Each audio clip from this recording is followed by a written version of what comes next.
C'est parce qu'on prend des risques qu'on avance comme individu, comme société. Je pense ici à des risques calculés, mesurés, des risques qui en valent la peine, qui évaluent bien la probabilité entre un danger et un gain potentiel et le plaisir qu'on pourrait en retirer. On appelle ça des risques dynamiques, mobilisateurs d'aventure, de vécu, des risques qui donnent plus de vie, pas plus de mort. Entre le cerveau intelligent et le cerveau des émotions, s'installe alors une sorte de jeu des prédictions qui nous permet de jouer avec le destin et d'avoir donc plus de plaisir.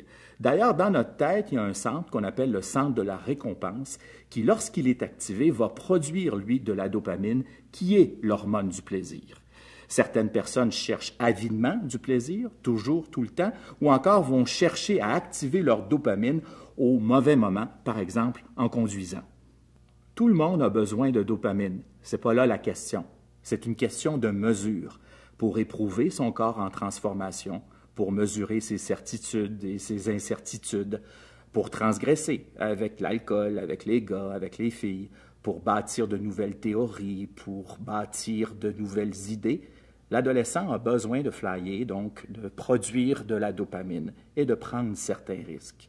On vit dans une société qui tolère et valorise de plus en plus la prise de risque. Pensez au record olympique, on dirait qu'il n'y a plus de limite à la machine humaine. Dans la foulée, certaines personnes, plus que d'autres, vont chercher à prendre des risques. Certains vont se contenter de prendre des risques en allant voir un film d'horreur au cinéma, par exemple. D'autres jeunes vont aller en voyage hors circuit.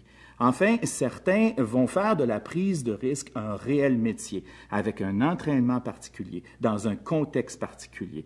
Je pense par exemple aux alpinistes, aux acrobates ou aux pilotes de course automobile. Enfin, d'autres vont prendre trop de risques, des risques hors normes, des risques dangereux, des risques détraqués. Pourquoi trop de risques?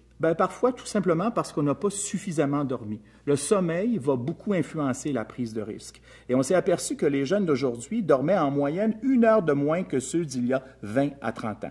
Ce qui fait que leur concentration, leur attention et leur jugement au volant peut être diminué simplement parce qu'ils sont fatigués.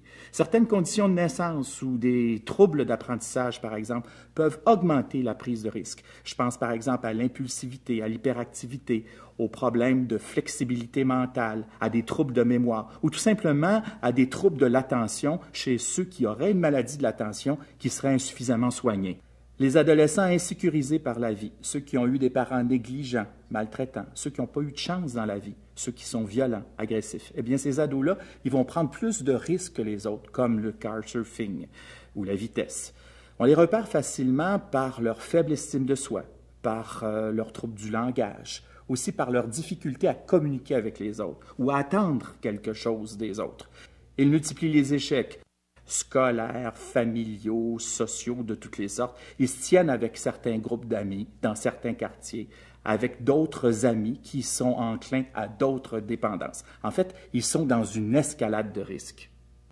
À travers les années, les jeunes insécurisés, les plus malheureux, vont devoir augmenter leur niveau de risque. C'est comme si leur niveau de cortisol de base était toujours pareil, sans variance. Donc, pour avoir un feeling, un oomph, ils vont devoir augmenter le niveau de dangerosité de leurs activités. D'autres jeunes vont vivre un stress chronique et ils sont parfois difficiles à repérer. Ce sont les anxieux. On les retrouve généralement sur la banquette arrière d'une voiture et ils n'oseront pas intervenir auprès du chauffeur, même si celui-ci est saoul ou va trop vite, de peur de perdre des amis. Enfin, des adultes, des jeunes adultes et aussi des adolescents peuvent être tristes, dépressifs, sans amis, et un soir décider d'épater la galerie, c'est-à-dire de prendre leur automobile, de prendre le contrôle total de la situation et d'aller vite, très vite. C'est ainsi que certains accidents d'automobile peuvent masquer un suicide.